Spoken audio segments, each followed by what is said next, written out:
Hey, hello everybody. Happy Friday. Glad you're here today. Sorry, I am not here. I know I spoke to a bunch of you guys yesterday and told you I wasn't going to be here. But as we always talk, the learning goes on even when you're not at school, and the learning is going to go on even though I'm not at school today, too. The sub probably has already handed out papers to you today. If you have headphones, you're going to probably want them. You can get them out. You're going to need to listen to them in order to do your notes. Today, our goal is to look at imperialism in another area of the world, China and Latin America. So, you have a note page.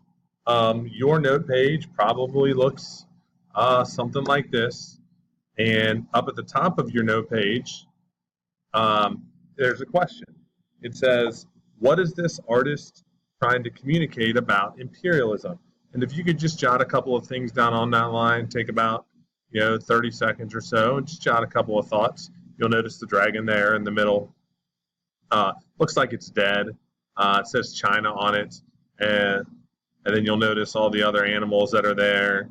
The lion for German or for Russia, the hawk back there for eagle, the bear that says Russia, um, the eagle for America, the jaguar that says Japan, the wolf down there that says Italy. You got those buzzards down there that say Austria. Well, what do you think this is trying to say? Just jot a couple of thoughts down there. After you've jotted your thoughts down, take a minute, and now we're going to talk about imperialism in Asia and Latin America. If you remember, I'll ask you, do you remember the Berlin Conference? We talked about that a couple of days ago, the Berlin Conference about the Congo that King Leopold II invited everyone to. That was a meeting in Europe where all the main powers came together to divide up Africa. And they all agreed no one country would be in control of Africa. Right? In China, they kind of did the exact same thing, except they called it the open door policy. And it was about China instead of Africa. Basically, no one country will control all of China, but everybody will be able to control a little piece of China. And if you think back to the picture that I showed you before at the beginning, that's exactly what that picture is trying to show you, that everybody is killed and is going to divide up China. So let's tell you a little bit about the open door policy.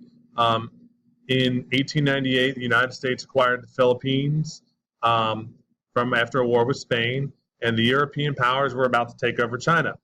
The United States was worried that their business interests in Asia were threatened, so they asked all the major powers in the world to promise not to interfere with free trade in China. This is that open door policy. And they say all European nations and the United States could trade with China. No one country would control China. Couple more things about the open door policy. All European countries and America controlled little pieces of Chinese territory and businesses. Basically, they all agreed to stay out of each other's sphere of influence. And the sphere of influence is just a little area that they control. When one nation had a special interest in another country, and other nations agreed to keep it out. That's your definition there for sphere of influence. And basically, again, they just said, if you're in one part of China, America, Great Britain and France won't go in and try to take over that part of China. But again, the only people they didn't ask were the Chinese.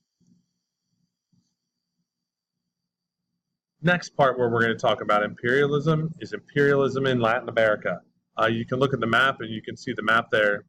When we say Latin America, we're talking about all this stuff here, all this stuff.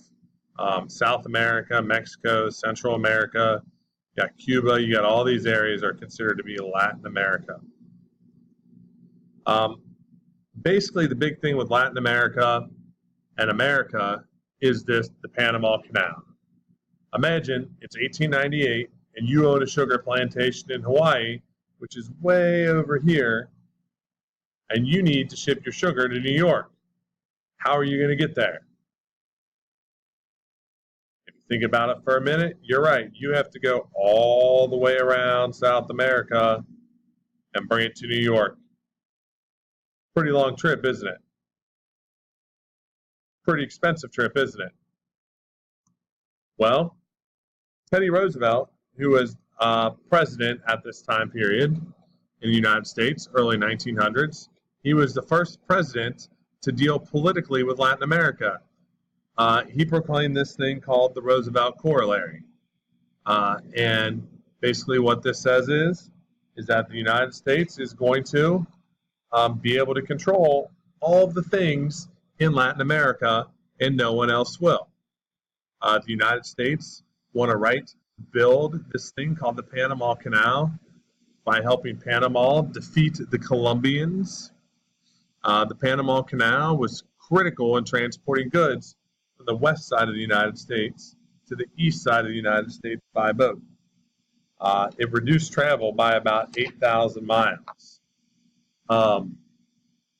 And this was an engineering marvel, and you don't have to write all this stuff down. But it took about 10 years to build, and you can see in the picture over here, they literally dug it out by hand. Over 43,000 workers helped dig this canal at a cost of about $380 million. And while they were working, 5,600 people died.